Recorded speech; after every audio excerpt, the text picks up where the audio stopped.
بسم اللہ الرحمن الرحیم۔ معزز خواتین و حضرات، مرکز الحرمین الاسلامی ستیانہ روڈ فیصل آباد کے معروف علمی پروگرام فتاوی آن لائن کا میزبان میاں طاہر حاضر خدمت ہے۔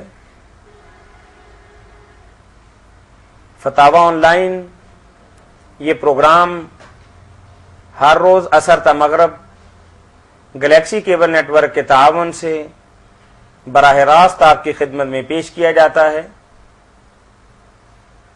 دینی مسائل کے حل کے لیے، قرآن و سنت کی روشنی میں جوابات حاصل کرنے کے لیے ہمیں کال کیجیے۔ کال کرنے کے لیے ہمارا ٹول فری نمبر ہے 08001117777۔ یہ پروگرام عرصہ 4 برس سے مسلمانان نے پاکستان کی دینی رہنمائی کا فریضہ سر انجام دے رہا ہے۔ سوالات کے جوابات دینے کے لیے حسب معمول روز اول سے ہی میرے ساتھ معروف علمی شخصیت، عالم اسلام کی مایہ ناز اور ممتاز ہستی، مفتی اعظم پاکستان محترم مولانا محمد اسحاق مدظ اللہ العالی تشریف فرما ہے۔ ہمیں کال کیجئے۔ کال کرنے کے لیے ہمارا ٹول فری نمبر ہے 08001117777۔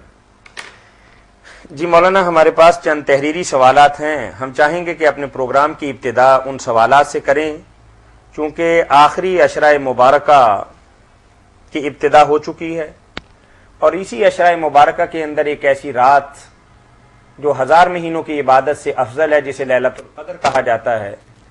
تو بھائی کا سوال یہ ہے کہ کوئی خاص نشانی لیلۃ القدر کے حوالے سے اگر ہو تو ہمیں ضرور بتائیے گا، تاکہ متلاشیان حق لیلۃ القدر کو پا سکیں اور اپنی بدعمالیوں کی اپنے رب سے معافی مانگ سکیں۔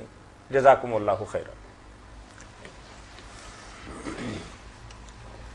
لیلۃ القدر کے بارے میں تو اللہ کے رسول علیہ السلام کو جب اللہ کی طرف سے اطلاع دے دی گئی کہ وہ فلاں معین رات ہے تو آپ بتلانے کے لیے آئے، مگر اللہ کی یہی پسندیدہ بات تھی کہ دو مسلمان آپس میں لڑنے لگے تو آپ نے فرمایا تمہاری لڑائی کی نحوست کی وجہ سے اللہ نے وہ علم میرے ذہن میں سے نکال دیا، اب تم آخری راتوں میں تاک راتوں میں تلاش کرو۔ تو نشانیاں جو بتائی گئیں ان سے اگر فیصلہ ہو جاتا تو اللہ کے رسول علیہ السلام سے زیادہ ان نشانیوں کو کون جانتا تھا۔ وہ نشانیاں بھی ایسی ہیں کہ ایک دوسرے سے مل جاتی ہیں، اس رات میں بھی ہوتی ہیں، دوسری میں بھی ہو جاتی ہیں۔ اللہ نے اس کو رکھا ہوا راز غیب میں، پردے میں، کہ لوگ کئی دن میری بات میں لگے رہیں۔ تو تھوڑی سی راتیں اگر آدمی کوشش کر کے اللہ کی بات کر لے، اس میں یہ بھی کوئی ضروری نہیں کہ ساری رات جاگے، یہ بھی لوگ جو سمجھ لیں ساری رات جاگنا چاہیے، ایسی کوئی بات نہیں۔ بے شک پہلے حصہ میں کچھ آرام کر لیں، سو لیں، مگر اس نیت سے جاگیں، بے شک وہی تہجدی پڑھیں یا تراویح، مگر نیت یہ کر لیں کہ اللہ تعالیٰ ان راتوں میں اگر لیلۃ القدر ہے تو ہمیں وہ ثواب عطا فرمانا، تو نیت سے بیڑا پار ہو جائے گا۔ ڈھونڈنا کیا نشانی ایک تو ہے جو سورج نکلنے کے بعد ہے، کہ جب سورج نکلتا تو اس کے ساتھ کافی دیر تک شعاع نہیں ہوتی۔ اب ابن حزم فرماتے ہیں یہ تو گزرنے کے بعد ہوگی، اگر دیکھی بھی جائے گی تو لیلۃ القدر تو گزر چکی ہوگی، کچھ فائدہ نہیں۔ تو بہرحال بات وہی ہے کہ اللہ نے کوئی ایسی علامت نہیں بتائی، نہ اللہ کے رسول علیہ السلام نے، جس سے فیصلہ ہو سکے۔ تو تاک راتوں میں تلاش کرنا چاہیے۔ زیادہ گمان جو ہے نا وہ 23ویں رات کا، اس کی طرف لوگ دھیان نہیں کرتے۔ صحابہ کرام رضوان اللہ اجمعین کے بارے میں آتا ہے اس دن غسل کرتے تھے، کپڑے بدلتے تھے، خوشبوئیں لگا لیتے تھے، اور اپنے گھر والوں کو بھی جگاتے تھے۔ امام جعفر صادق نے بھی جب یہ بات کہی بیار 3 راتیں جو نا 19، 21 اور 23، اس نے کہا امام کچھ اور بتا دیں، فرمایا 21 اور 23۔ اس نے کہا یار اب 2 راتوں پر تو بس نہیں کرتا، 21 اور 23 2 راتیں ہیں، ان میں بھی تم نفل نہیں پڑھ سکتے۔ تو لیلۃ القدر کی نیت کرنے سے بے شک وہ پہلے یہ بات آپ کرتے رہے نا، مگر یہ ذہن میں ہو کہ اللہ تعالیٰ اگر یہ رات لیلۃ القدر ہے تو وہ ثواب جو تیرے رسول اللہ علیہ السلام نے وعدہ جس کا فرمایا مجھے دے دے، تھوڑی محنت پڑی انشاءاللہ مل جائے گی۔ جزاکم اللہ خیر۔ مولانا آپ سے تھوڑی سی مزید وضاحت چاہیں گے جی کہ اس دنیا میں ہم تو یہی سنتے آ رہے تھے کہ چلیں 27ویں نہیں 25 یا 29ویں، یہ 23ویں والی بات جو ہے یہ شاید میرے لیے اجنبی سی بات لگ رہی ہے، میں اس کی مزید وضاحت آپ سے چاہوں گا۔ نہیں، یہ بہت پکی 27ویں کی باتیں تو صحابہ کرام نے اندازوں سے کہی ہیں۔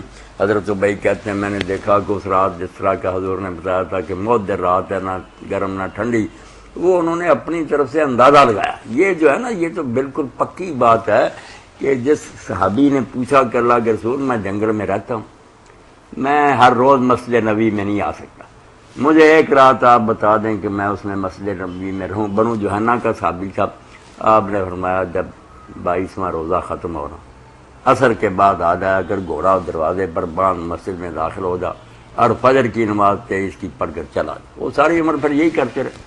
ہاں، حضرت عبداللہ ابن عباس رضی اللہ عنہ اس دن خوشبوئیں لگاتے، کپڑے پہنتے، یہی تو بات ہے جو اصل بات ہے، اس کی طرف لوگوں نے آنا نہیں، جو رواج اور رسم ہے اس میں لگے رہتے ہیں۔ 23 کی فکر لوگوں کو کرنی چاہیے، کیونکہ جو نشانیاں آپ نے بتائی تھی نا واضح کہ اس سال ہوگی، وہ یا 21 کو ظاہر ہوئی یا 23 کو۔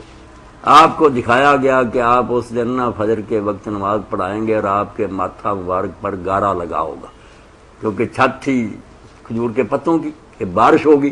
چنانچہ 23 کو جب آپ نے فجر کی نماز پڑھائی نا، واقعی رات بارش ہوئی، آپ کے ماتھا مبارک پر کیچڑ لگا دیا۔ اور 23 کو بھی ایسا ہی ہوا، ایک مرتبہ 23 کو بھی اور 21 کو بعد پھر اللہ نے نا اسی طرح پوشیدہ رکھی۔ 2 راتوں میں نا یہ بات ظاہر ہوئی۔ ورنہ آپ نے رات کی خنکی کی بات کی ہے، تو جو علاقے بالکل بہت سرد یا بہت گرم ہیں تو ان میں اس خنکی کا کس طریقے سے کوئی معیار بنایا جا سکتا ہے؟ نہیں، بس وہ اسی لیے ابن حزم رحمۃ اللہ علیہ نے لکھا کہ یہ نشانیاں اگر کوئی کلیئر ہوتی ہیں اور واضح ہوتی ہیں تو بات کھولنا چاہتی، کوئی پتہ نہیں چلے گا۔ بس کوشش کرنی چاہیے کہ آدمی ان راتوں میں۔ ایک اور چھوٹا سا سوال اسی حوالے سے، تو بعض علماء کرام یہاں یہ بھی بات میں عرض کر دوں کہ علامہ ابن حمام جو ہے حنفی عالم، انہوں نے کہا جو لوگ طاق کی باتیں کرتے نا یہ بھی کوئی پکی بات نہیں، کیونکہ یہ اس سال حضور نے کہی تھی جب لوگوں نے اپنے خواب سنائے کہ میرا خواب ہے، آپ نے فرمایا ہم سب کے جو ہے نا خواب وہ طاق راتوں پر متفق ہو گئے، طاق میں تلاش ہو۔ یہ بات اس سال کی تھی جب اس لیے کوئی نہیں پکی بات ہے کہ وہ طاق میں ہے یا جفت میں۔ یہ باتیں تو آپ کے لیے نئی ہیں مگر ہیں تحقیقی، کتابیں کھنگالیں گے تو ایک پتہ اور چلے بات گا۔ کی وضاحت ضرور فرمائیے گا، کیا یہ سال میں ہر سال یہ رات بدلتی ہے کہ مثلا 2000 میں یہ رات جو ہے وہ 21ویں ہے، پھر 23ویں، پھر 25ویں، پھر 21ویں، یا اس طرح کا رد و بدل ہوتا رہتا ہے یا اللہ تعالیٰ نے پکا ہی ایک رات کو مقرر کیا ہو؟ نہیں، پکا نہیں کیا، بات یہی ہے کہ وہ ہر سال بدلتی ہے۔ بلکہ حضرت امام ابو حنیفہ رحمۃ اللہ علیہ تو کہتے ہیں نا حضرت عبداللہ بن مسعود رضی اللہ عنہ کی پیروی میں کہ وہ سارے سال میں گھومتی ہے۔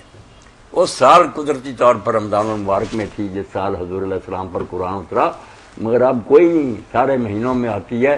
اسی لیے انہوں نے فتویٰ دیا کہ اگر آج کوئی شخص کہے نا کہ جب لیلۃ القدر گزر جائے گی تو میری بیوی کو طلاق، تو امام صاحب رحمۃ اللہ علیہ فرماتے ہیں سال گزرنے کے بعد جب یہ دن آئے گا نا پھر ہم سمجھیں گے کہ لیلۃ القدر گزر گئی، کیونکہ وہ تو سارے سال میں گھومتی۔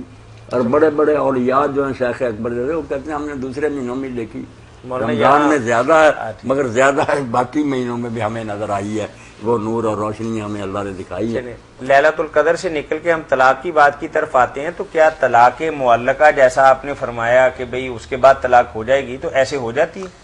یہ فقہا کہتے ہیں نا جیسے وہ اکٹھی 3 طلاقوں کی، یہ بھی کہتے ہیں کہ اس طرح کی مشروط جو ہے نا کہ اگر یہ کام کیا، یہ تو اللہ برات کرے شیعہ حضرات کا اور ان کے ساتھ امام ابن تیمیہ کو، انہوں نے کہا یار یہ بھی کچھ طلاقیں ہیں کہ گھر سے باہر نکلی ہو طلاق، یا تو پکی دو کہ میں نے طلاق دے دی، ایسی ڈراؤنی کی باتیں جو ان کا کوئی فائدہ نہیں، بے شک وہ حرکت کرے طلاق نہیں کی، بات یہی ٹھوس منجز ہونی چاہیے، بالکل کلیئر ہونی چاہیے کہ طلاق دے دی ہے، ایسی ڈراوے کی طلاقیں جو ہے نا مشروط کوئی نہیں۔ ٹھیک ہے مولانا، کل سے ہمارے پاس ایک پینڈنگ میں سوال پڑا ہے کہ بھائی نے لکھا ہے کہ حدیث پاک میں آیا ہے کہ نبی علیہ الصلوۃ والسلام نے فرمایا کہ نصرت بالرعب، جی میری مدد کی گئی، ساتھ روب کے ترجمہ بھی لکھا ہے اور ساتھ انہوں نے ایک شعر بھی لکھا ہے، شاید میں